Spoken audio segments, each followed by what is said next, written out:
Eh bien, salut Xavier. Eh ben, salut Guilain, bonjour à tous. Eh ben, je profite là de ce temps clair et agréable pour répondre à une question qui est assez fréquente, c'est mes semis de tomates filent. Et Filet, c'est-à-dire que ça fait une longue tige. voilà, on va reprendre le vrai mot. C'est-à-dire que quand ils filent, alors c'est très parlant, hein, on les voit vraiment qui partent en hauteur et puis qui finissent Il s'affaisse. par se coucher. En fait, ils s'étiolent, ce serait le vrai mot. Comment éviter que mes semis de tomates filent dans la maison? Alors déjà, première chose, félicitations, vous faites vos semis de tomates dans la maison, c'est-à-dire que les tomates, pour qu'elles germent, il faut une vingtaine de degrés pendant une semaine, et c'est vrai que c'est un petit peu curieux de dépenser une énergie fossile ailleurs alors que la maison est chauffée. Néanmoins, ça a un inconvénient, c'est le manque de lumière. Et alors, souvent on me dit, mais attends, elles sont devant la fenêtre. Ben oui, mais c'est pour ça que je trouve que c'est agréable qu'on soit dans la serre. On comprend bien la différence. Imaginez que je fais une tomate. Petit travail d'imagination. Là, je suis dans la serre. La lumière, elle arrive du dessus, de derrière, des côtés, de devant, de partout. Par contre, quand vous faites un semis en terrine et que vous le mettez devant la fenêtre, eh ben, la lumière, elle arrive que sur un côté. La lumière, elle est que là. Elle n'est pas partout. Elle ne se diffuse pas en fait. Voilà, là j'ai la lumière dans le dos aussi. Enfin, vraiment, c'est une lumière générale. En fait, les plantes, leur croissance est régulée par une hormone qu'on appelle l'auxine. Et l'auxine, c'est ce qui les fait, on va dire, en schématisant un petit peu tout ça, c'est ce qui les fait grandir. L'auxine, elle est régulée par la lumière. C'est-à-dire qu'une plante qui a beaucoup de lumière a tendance à développer moins d'auxine. Plus elle manque de lumière, plus elle va chercher, plus elle a d'auxine et plus elle monte.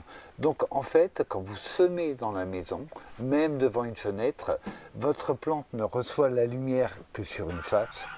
À ce moment-là, l'auxine n'est pas régulée et la plante monte. Ça veut dire que quand vous semez dans la maison, le truc, c'est que vos terrines, surtout, vous les tournez. Si vous les mettez devant une fenêtre, etc., vous les tournez régulièrement de façon à ce que la lumière parvienne mieux. Quand vous faites votre semis en terrine, vous savez qu'il va y avoir un problème de concurrence à la lumière. Vous semez clair. Vous ne semez pas du tout aussi dense qu'on peut le faire nous sous serre. Donc clair, ça veut dire pour un semis de tomates 2 cm en tous sens pour chaque graine, au moins. Que les plantules ne se fassent surtout pas de concurrence à la lumière. Voilà, donc se rappeler que semer les tomates dans la maison, c'est bien, parce qu'on a les 20 degrés, néanmoins, ou autour de 20 degrés, néanmoins c'est une vraie contrainte parce qu'on va manquer de cet éclairage global en fait. Et donc l'astuce, ça va être de tourner vos terrines. Vous pouvez même, si vous êtes à un endroit bien abrité, qui a un bon ensoleillement et tout, pourquoi pas la sortir, mais méfiez-vous quand même, il faut vraiment qu'il fasse chaud, qu'il y ait un bon ensoleillement. Rien ne vaut la lumière véritable du jour, mais attention, quand on provoque des amplitudes thermiques, on a un risque, c'est ce qu'on appelle la fonte des semis, le pythium, où on voit les plants qui s'effondrent carrément sur eux-mêmes, attaqués par un champignon. Donc prudence, il est encore tôt pour les sortir. Néanmoins, dès qu'il va commencer à réchauffer vraiment, sur le côté plein sud de la maison, sur une terrasse, un balcon, là vous pouvez déjà un peu plus courir le risque. Faites gaffe au vent, hein. Les jeunes plantules n'aiment pas le vent, et nous ici par exemple, on a souvent des vents froids, frais, très très fréquents. Donc voilà, semez vos tomates dans la maison, il n'y a pas de problème. Sachez que vous allez avoir un problème d'auxine en excès et que ça, vous pourrez le compenser en tournant vraiment régulièrement. Ouais, pardon, je te coupe. L'année dernière, j'ai acheté une petite lampe d'horticulture qui se branche en port USB. Ouais. Pour compenser un peu. Je tourne parce que je suis dans ce cas-là près d'une fenêtre. Et ça marche pas trop mal, hein. Alors, toutes ces lampes-là marchent même plutôt bien. Inconvénient, bah, c'est une énergie fossile supplémentaire qu'on va Ouais. employer. Voilà, c'est toujours une question qu'on se pose et on cherche au potager à en employer le moins possible. Voilà, après, entre la petite lampe par USB et prendre ta voiture, faire 20 km aller-retour pour aller chercher du plant de tomate, bon, vaut mieux La question se probablement, pose, ouais. voilà, vaut mieux Oui, puis probablement. ça peut être occasionnel. Ça peut être quand il fait un peu gris, que machin. Voilà, c'est ça.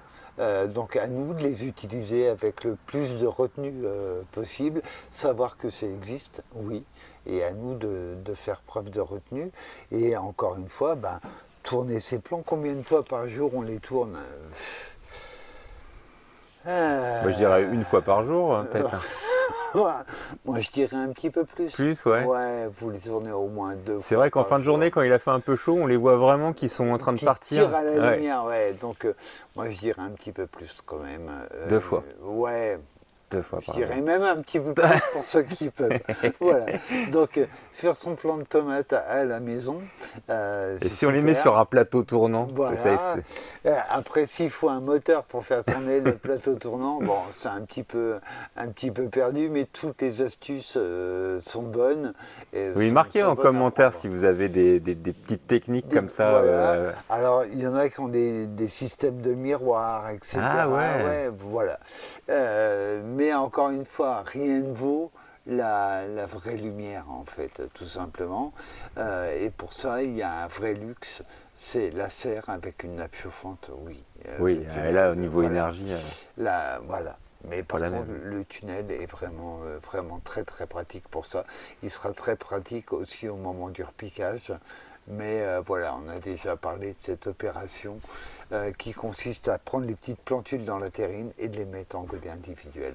Donc, plein de pensées pour vos semis de tomates. Voilà, je vous souhaite On les fait quand là? C'est le mois prochain? On attend un peu? Ouais, alors je trouve que quand on n'a pas de tunnel, début mars, ça va quoi. Ouais. Oui, il faut pas, parce que sinon après on les garde trop longtemps. Voilà, en après plan. quand on les repique, on ne sait pas trop où les mettre, etc. Donc début mars, il n'y a pas de panique à avoir là-dessus. Par contre, se dire que aubergines, poivrons, en général, on les fait plus tôt. On les fait après mi-bala, en ce moment. Moi j'ai prévu la semaine prochaine là. Voilà, après mi-février, avant mars, c'est bien. Ok.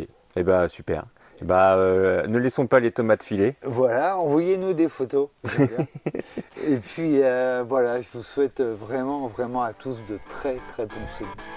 Eh bah super. Merci Xavier, à bientôt. À bientôt.